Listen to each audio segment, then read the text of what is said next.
ब्रजवासी हर्षित ब्रजवासी, और ऐसा लग रहा हो जैसे कि इंद्र महाराज। हर्षित ब्रजवासी सुरपत मन चाहन की, जाको डर नभ और राजा घबराए रहे। एक बार बोलो जय नर वाहन की। बहुत हो सेनापति, तुम्हारे उद्बोधन से मैं खुश हुआ, और खुश क्यों नहीं हो? प्रशंसा जो तुमने हमारी की है, और प्रशंसा सुनकर के खुश कौन नहीं होता? मैं भी खुश हुआ, लेकिन तुमने जो यशगान किया, प्रशंसा की, वो यथार्थ है, उसमें चाटुकारता नहीं है। जी बिल्कुल नहीं। मेरी आवाज से आकाश में गुंजार होती है। ये हमारी आवाज जिसे सुन करके माँ की गोद में बैठे हुए बच्चे भी चिल्लाने लग जाते हैं, घबराने लग जाते हैं। मेरी आवाज से आकाश में गुंजार होती है, और कमर भी कांपता है, दामनी भी लाचार होती है। शत्रु की नजर जब युद्ध में मेरी दो चार होती है, तो दुश्मन की ताकत और हिम्मत सभी बेकार होती है। क्यों नहीं महाराज?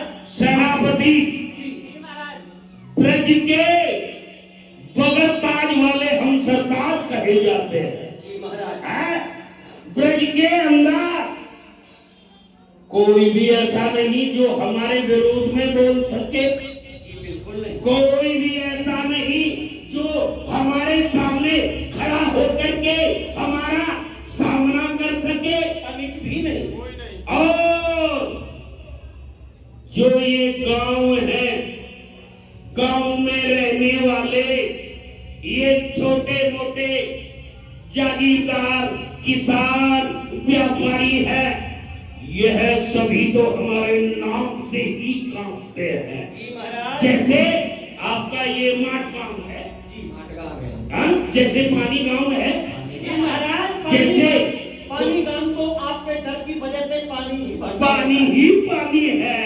और उधर देखो वो बाग है, भैंसा है, बुराड़ी है, और उधर गोवर्धन है, टेटी गांव है, और अन्य बहुत से सेनवा सेड़ा आदि आदि कितने ही गांवों में हमारा भरपूर आतंक छाया हुआ है। महाराज और भी काम तक चले जाइए आप। और काम के अंदर तो लोग हमें देखना भी पसंद नहीं करते, घबरा जाते हैं देख करके, इसलिए घरों में छुप जाते हैं।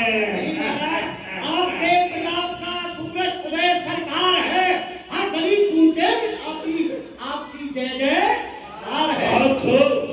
अच्छा ये बताओ, अच्छे ढंग से कर लिया जा रहा है ना लोगों से? हाँ महाराज। कोई हमारे विरोध में तो नहीं बोल रहा है? महाराज आपके विरोध में कोई नहीं बोल रहा है। समस्त ब्रजमंडल के आप राजा हैं, समस्त ब्रजवासी आपकी छाया में रह करके बड़ा ही आनंद का अनुभव कर रहे हैं, और अच्छी तरह से उनकी दिन गुजराई हो रही है, अच्छे ढंग से दिन गुजर रहे हैं। सेनापति, हम ये भी जानते हैं हमारी हुंकार के आगे दिल्ली का जो तख्त है वह भी हिल जाता है। महाराज दिल्ली का जो राजा है आपके अट्टहास से ही दौड़ा जाता है। आज हमारे नाम का इतना आतंक छा गया है? अच्छा, जो भी लोग ब्रज से निकल करके जाते हैं वह कायदे हमें कर देते हैं ना? हाँ महाराज, आपको कर दे करके ही जाते हैं, और जो कोई भी यहाँ पर व्यापारी आता है, धनवान आता है, जितने उसके पास में धन है उसका दशांश आपको चुंगी के रूप में देकर। नहीं, दशांश क्यों? सारा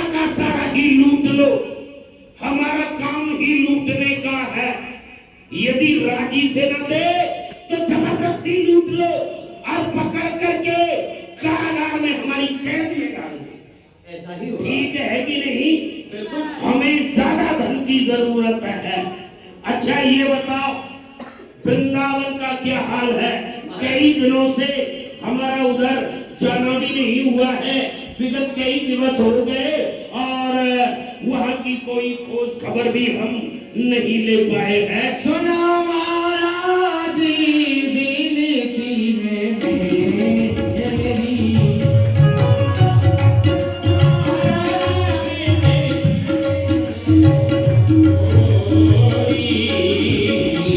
आए वो तकरे गौरी। आप मेरी प्रार्थना सुनिए, मेरी विनती सुनिए। आपने जो वृंदावन के लिए मेरे को आदेश दे रखा था, उसी आदेश के अनुसार मैं वृंदावन में जाकर के घोषणा करके आया हूँ। जितने भी, वैसे तो वहाँ पर दूर दूर से लोग आते हैं वृंदावन में, परंतु जब आपने मना कर दिया कि यहाँ पर कोई नहीं रहेगा, तो आपका आदेश हमने वहाँ पर जाकर के सभी को सुनाया। आई सपाई सवन मन पीरी, आई सपाई सवन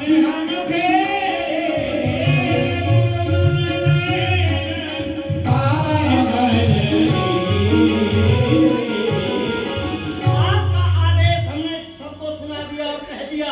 महाराज निर्वाहन का कहना है यहाँ वृंदावन में कोई भी साधु संत महात्मा नहीं रहेगा, कोई भी नहीं रहेगा और न ही कोई रहता है। परंतु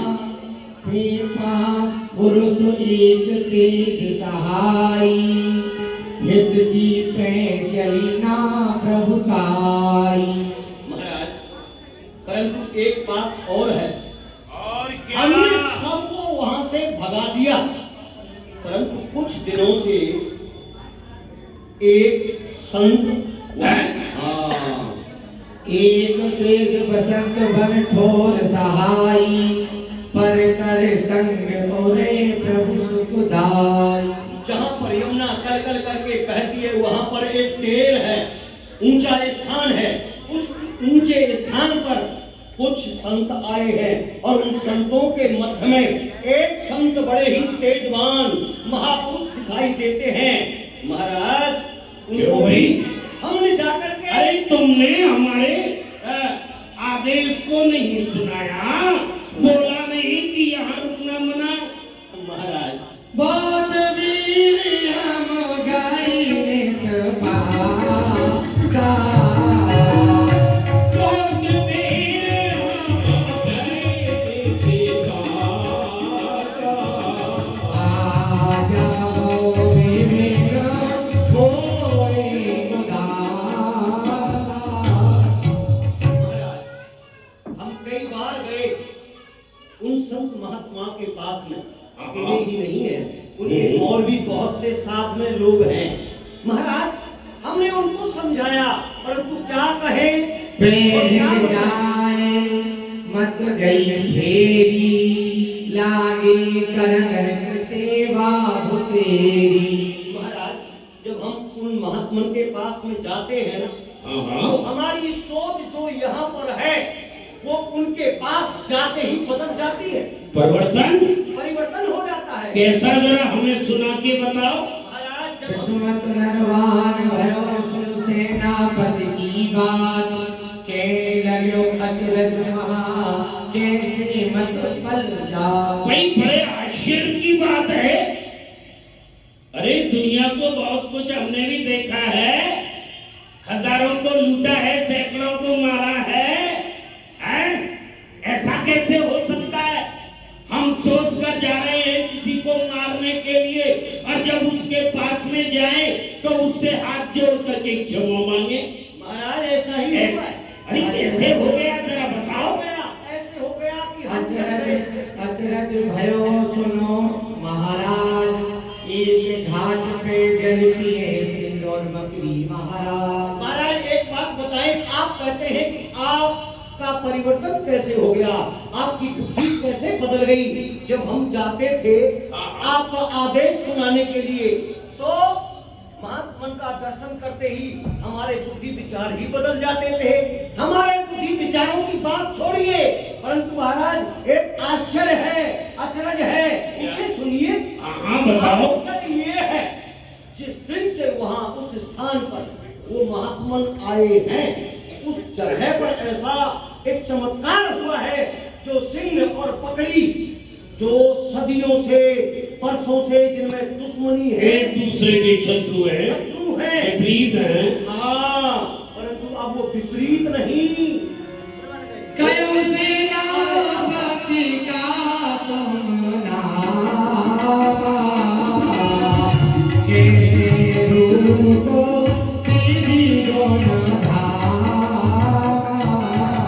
ऐसा हो गया महाराज, जब से वृंदावन में वो संत आए हैं, घर घर है आवादानी, सिंह और बकरी पीते एक घाट पर पानी। वाह भाई, जरा कैसे हैं, कैसा उनका रूप है, कुछ उनका वर्णन करके, कहाँ रह रहे हैं, कैसे स्थान पर हैं? जाएंगे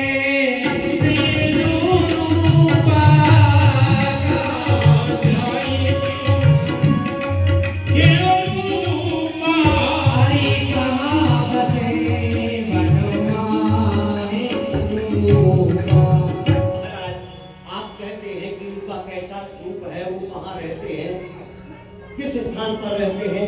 एक तेल है महाराज, उस स्थान पर वो रहते हैं। उनका जो रूप आप देखना चाहते हैं, इतना सुंदर रूप है महाराज, मैं क्या कहूँ।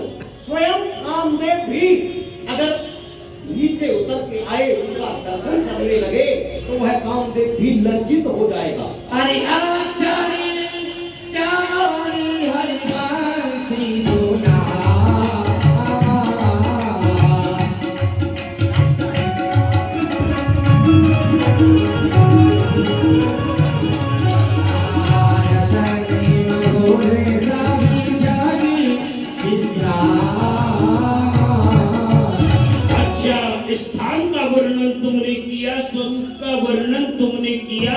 स्वभाव का वर्णन तुमने किया, गुण का वर्णन तुमने किया, जरा उनका नाम भी तो बताओ। यौवन रूप समय अंग सुंदर, पीत भय रसिक पुर सुंदर। महाराज उनका नाम पूछते हो, महाराज उनका नाम है बड़ा ही सुंदर 4 अक्षर का, श्री हरिवंश। हरिवंश, हाँ महाराज, उनका एक एक अंग बड़ा ही विलक्षण है। रूप निरखी मोही मन मारा, सुधक मनोहर अति सकुमारा। इतने सकुमार है, कुल 32 वर्ष की उनकी आयु है। और महाराज मैं बता चुका हूँ, कामदेव भी लज्जित हो जाता है। यमुना तट एक ठोर है, ऊंची परम सुहाय, का बसत हरिवंशी सेवा में चितलाय। महाराज यमुना के किनारे एक पेड़ है, बड़ा ही सुंदर स्थान है, जहाँ पर आकर के श्री हरिवंश जी निवास कर रहे हैं महाराज। और एक बात और है। क्या? नरवाहन सुन बात, श्रद्धा में अंकुर भयो जा। महाराज एक बात ये है, उनके पास में उनके ठाकुर जी भी हैं, जो दिन रात उन्हीं की सेवा करते रहते हैं। अच्छा, ठाकुर जी की सेवा में ऐसे रत रहते हैं, और किसी काम से उन्हें मतलब ही नहीं, वाह, उन्हीं का भजन करते रहते हैं। सेनापति, जब तीर सुनी मन की कथा, रयो छाय सोरू, एक भेद चले निर्गे, प्रभुता प्रेम अनु। हम उस स्वरूप को देखना चाहेंगे जिस स्वरूप का तुमने वर्णन किया, जिस महापुरुष के स्वरूप का, स्वभाव का, गुणों का तुमने वर्णन किया है। एक बार उन महापुरुष को मैं भी देखना चाहूंगा। अवश्य महाराज। अच्छा सेनापति जी, मैं आपके इस समाचार से बहुत ही खुश हुआ। आपके लिए पुरस्कृत किया जाएगा। अच्छा, राई कब से गई मन फिरी, सुन गुण कथा जाऊं मत फेरी लूट लड़ाई लूट पटवारी सो मत देखी संभारी। बड़ा ही आश्चर्य मुझे हुआ अपनी मति पर। मेरी मति हर समय व्यसनादिक कार्यों में लिप्त रहती है। मेरी मति लूट झूठ खसूट हर समय इनमें लीन रहती है। फिर यकायक इस चर्चा को होते ही मेरे हृदय में ये भक्ति का उद्गम कहां से हुआ? ताते में हम सत्य विचारा ज्ञान विराज भक्ति विस्तार जिया राम जिया राम जय राम जिया राम रवि श्याम बड़ा ही आश्चर्य है।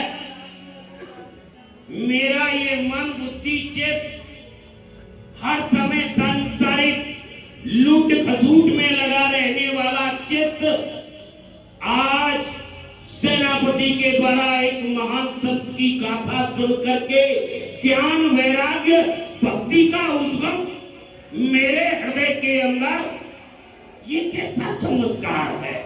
जब भी सुमनो परिसो भाता चित्त सकल सो प्रेम रंग राता।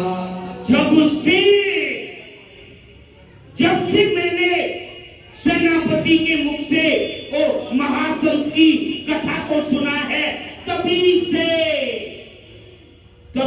मेरे हृदय में और ज्ञान वैराग्य और भक्ति की हिलोरें आ रही हैं।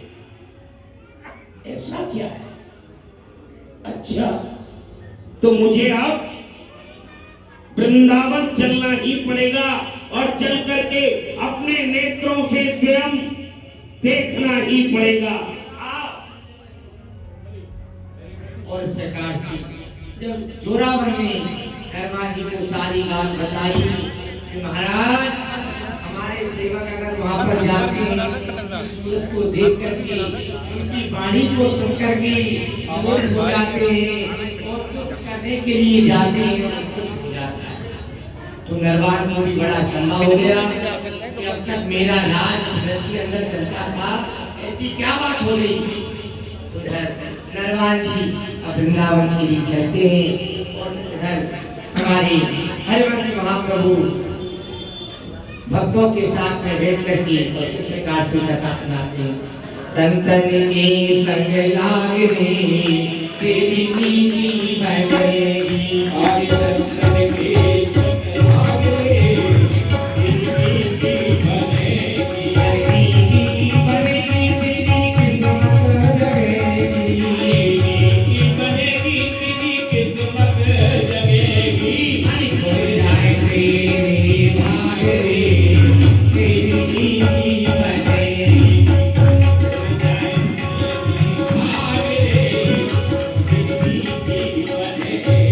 अरे सोमत बीते जन्म अतीत सोमत बीते जन्म अतीत अब बीते कर जागरी तेरी नीति बढ़ेगी। अरे जागे तो जागे तेरी नीति बढ़ेगी। अरे ये संसार विषय दावानल ये संसार विषय दावानल। अरे लगे तो लागे तेरी नीति बढ़ेगी। अरे लगे तो लागे तेरी नीति बढ़ेगी। अरे संतन के संग लागे तेरी नीति बढ़ेगी। हे गुरुदेव, मैं आपके चरणों में एक विनती करूं और मेरे मन में एक संदेह है। आप वह संदेह को कृपा करके दूर करो। एक दिवस ठहरे सभी धाम, बैठे नवल संग रस राम। हे गुरुदेव, जीव या पृथ्वी पे जन्म लेके आवे हैं और वह फिर मनुष्य शरीर धारण करके नाना प्रकार के पाप करे हैं, तो वह पाप कौन करावे है? या आप मोकू कृपा करके बताओ। नवल कहो गुरुदेव सो मोकू प्रभु संदेश, कौन करावे जीव के पाप वश करे। हे गुरुदेव, मेरे मन में यही संदेह है कि जीव सो जो मनुष्य नाना प्रकार के पाप कर्म करे हैं और उन पाप कर्मन को जीव सो कौन करावे है? कृपा करके आप ये बताओ। सब पापन को मूल है, कहा पाप सुधारी, करे अधीनिया जीव को पाप करे। अरे भैया नवलदास, गुरुदेव, जो सब पापन को मूल है ना, हाँ गुरुदेव, वह है जीव की कामना।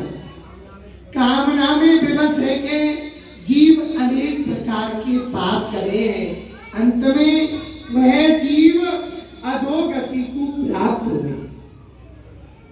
गुरुदेव, आपने कही कि जीव नाना प्रकार के पाप करे हैं और पाप करके जो मन करावे है तो वे अधिक गति को प्राप्त हुए हैं। हे गुरुदेव, तो वह जीव जो है वह नरकन में जावे है। आप नरकन को वर्णन करके बताओ और आप लोगों को यह बताओ कि जीव जब पाप करे हैं तो वह पाप का जो कर्म है वह यही भोगे हैं भूतल पे या नरक में भोगे हैं? यह कृपा करके बताओ। अरे भैया, जो जीव पाप करे हैं वाकु या जन्म में तो भोगनो ही पड़े हैं, अंत में वाकु नरक में वह पाप भोगनो पड़े। अच्छा गुरुदेव।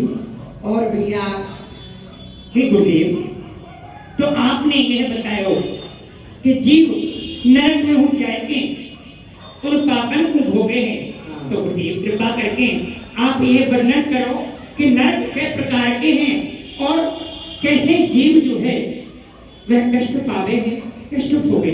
भैया नवलदास, गुरुदेव, नरक 28 प्रकार के हैं और इन नरकन में जो सबसे भारी नरक है वाको नाम है कुंभी पातक।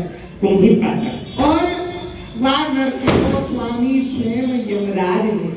वह नरक में जाके जीवन को बड़ो ही कष्ट होए। वे वाकु थोड़े से क्षण मात्र के पाप सो इतनो भारी कष्ट दे है कि वाकु उल्टो लटका में, सीधो लटका में नाना प्रकार के दंड दे। और भैया, पाप यदि ठीक आ जाए तो समझो वह पाप माने। माँ पाप में तीन सहाई, कौन करे मेरी गत आई। और भैया, पाप को फल तो प्राणी को भोगनो ही पड़े है, चाहे जान के होए या अनजान के होए। और भैया, यम के या तो पहुंचकर यम वाकु भारी दंड दे है। हे गुरुदेव, आपने कही कि जब जीव की आत्मा यमराज के पास में जाते हैं तो वह यमराज उनके लिए कष्ट दे हैं, तो कहा गुरुदेव यमराज के हृदय में दया नहीं आवे है? नहीं भैया, यमराज को तो क्षणक मात्र भी दया नहीं आवे। अच्छा गुरुदेव। हाँ, जो प्राणी जैसो पाप करे वाकु भारी दंड मिले हैं। मानो यदि कोई छींक जाए तो यमराज बाकी नाकू ही काट दिए हैं। अच्छा ये गुरुदेव। यमराज को विधान है। तो प्राणी को सपने में पाप नहीं करना चाहिए। दरबार ने जो बातें सुनी, नरमान का हृदय भी कोमल हो गया।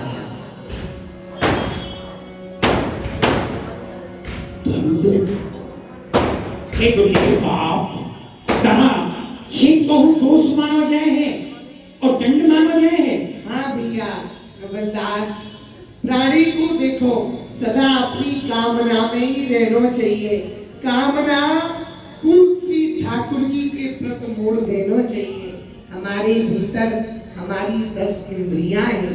इन इंद्रियों को जब हम प्रियालाल श्री राधा वल्लभ के चरणन में मोड़ देंगे तो हमारा ये मन कबहू अघोर गति की तरफ नहीं जाएगा। भैया अपने मन को, अपनी इंद्रियों को, अपनी कामना को श्री ठाकुर जी के प्रति मोड़ देना चाहिए।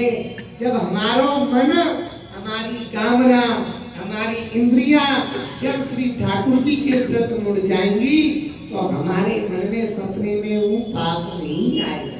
अच्छा गुरुदेव, हाँ। आपकी बड़ी कृपा है जो आपने गुरुदेव ओ इतना दिव्य, इतना वैराग्यमय उपदेश। अरे नरवान, तूने तो अपने जीवन में बहुत पाप किए। तेरे पापों की तो कोई गिनती ही नहीं है। कौन सा नरक मिलेगा मुझे? कौन सा नरक मिलेगा? कैसा दंड मिलेगा? अरे मैंने तो बहुत पाप किए हैं। उन पापों की कोई गिनती नहीं है। कितनी हत्याएं की हैं, कितनों को लूटा है। प्रभु अब मैं शरण जाऊं गुरु की, जानत जो सब मोरी गुरु। अब मुझे इनकी शरणागत हो जाना चाहिए। इनके शरणागत होने से ही मेरे पाप नष्ट हो सकते हैं। मेरे सारे पापों का ये हरण कर लेंगे। त्राई त्राई की शरण में जाऊं, त्राई त्राई में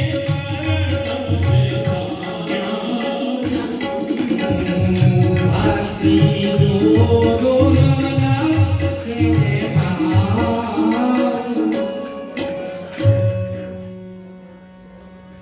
जय जय श्री राधे, जय जय श्री राधे, जय जय श्री राधे। दरबाजी चरणों में आके अरे भैया आप कौन हो भैया? आप अपने अपनों परिचय दो। आप इतनी अधीर क्यों है रे? पाप कर्म की बहुत सब गुण मोधाम, अनुमानी राष्ट्रपति नरवाहन असना। हे भगवान, मैं अपना परिचय किन शब्दों से दूं? मेरे अंदर कोई भी ऐसा गुण तो है ही नहीं जिस गुण को बताकर मैं अपना नाम बताऊं। मैं महा चोर, महा डाकू, लंपट, धन हरण करने वाला, मिथ्या बोलने वाला, चोरी करने वाला, डाकू, नरवाहन हूं प्रभु। कहा भैया निर्वाण आपको ही नाम है। नरवान तुम अति प्रिय मेरे, अपराध की क्षमा सब तेरे। भैया आप निर्वाण हो तो भैया तुम मेरी बहुत प्रिय हो। आज ते जितनी भी आपने अपराध किए वे सब मैंने क्षमा कर जय हो, जय हो। प्रभु की जय। श्री राधा वल्लभ लाल ममि दो, जन्म सफल अपनो कर ले। और भैया जब तुम शरण में आए हो तो अपनी श्री मुख से श्री राधा वल्लभ कहो। आपके सब अपराध क्षमा करके वह आपके हृदय में अवश्य विराज। करें कृपा तुम प्रभु सोई, अरे करें कृपा तुम पर प्रभु सोई। अरे दूर नाम की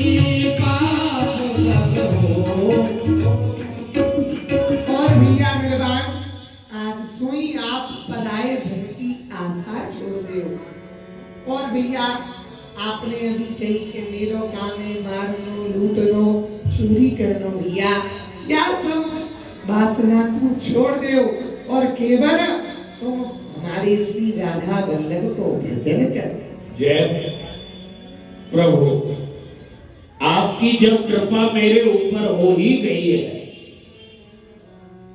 तो आपके आदेश की अवहेलना नहीं हो सकती, क्योंकि महाराज यमुना में तेरे व्यापारी जो बने। आपने कहा ये लूट खसूट ये सब कुछ छोड़ दो, तो गुरुदेव मेरी जीविका कैसे चलेगी? भैया आपके अनेकों सेवक हैं, आपके संग जितने भी हैं उनकी जीविका चलाने को मैं उपाय बताऊं। भैया जो भी व्यापारी आवे आप उनसे थोड़ो थोड़ो कर ले, वाइते आपकी जीविका चले। जय हो, जय हो। आज गुरुजी के सामने मैं ये प्रतिज्ञा ले रहा हूं कि आज से चोरी करना, डकैती करना, झूठ बोलना, किसी को सताना, किसी को मारना छोड़ दूंगा। जय हो, जय हो गुरुदेव। अब गुरुदेव मैं अपने स्थान पर चल रहा हूं। आपको यदि मेरे द्वारा किसी सेवा की आवश्यकता हो तो अपने दास को गुरुजी जरूर याद करना। अरे भैया आप केवल भजन करो और भगवान आपकी सभी कामना अवश्य पूर्ण करेंगे। जय हो, बोलो गुरुदेव भगवान की जय।